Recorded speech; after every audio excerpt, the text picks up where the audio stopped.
John Ilvasacker wrote Drawn to the Light in 1978.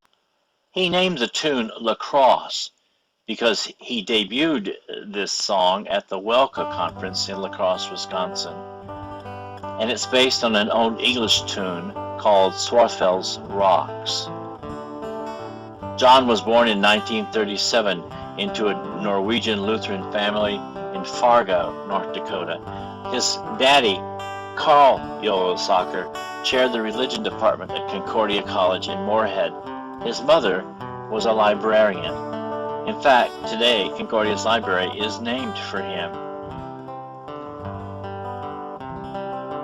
John attended Oak Grove Lutheran High School in Fargo, then earned his bachelor's degree in music and history at Concordia College. He then taught high school as a parish assistant at St. Philip's Lutheran, then pursued a master's degree at Minnesota.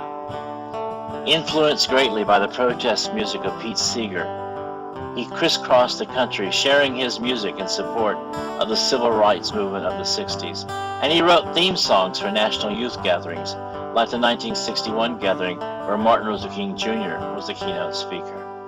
For 15 years, he worked in the Media Services Division of the American Lutheran Church, becoming their composer in residence, while serving as the music director of Reformation Lutheran Church in St. Louis Park. He received 5 Gabriel Awards from the Roman Catholic Church for his broadcasting work. He aimed to make church music more participatory, writing melodies that were singable and accessible by all. Among his more than 1,000 songs are the hits Morning Cry and We Are Baptized in Christ Jesus. He also served as music editor of Songs for Today, called An Experiment in Study and Worship. In 1967, he composed Mass for a Secular City, a work inspired by Harvey Cox's The Secular City. John also composed much of the original music for Lutheran Vespers and for broadcasts and videos done by the ELCA. In 2008, he received an honorary doctorate from Wartburg College.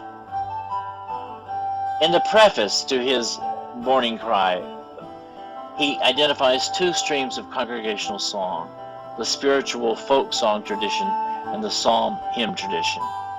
He cites Luther's Deutsche Messe and Luther's Formula Missae as examples of these 2. His preface reflects the other substantial misses he wrote in various journals and publications. He was part of Calvary's concert series in 2003, and it was at this concert that we learned from him Shine Like the Sun. He died 4 years later in 2007 of multiple system atrophy and cancer at his home in Iowa. He was 79. A Luther Seminary professor called him the Bob Dylan of Lutheranism.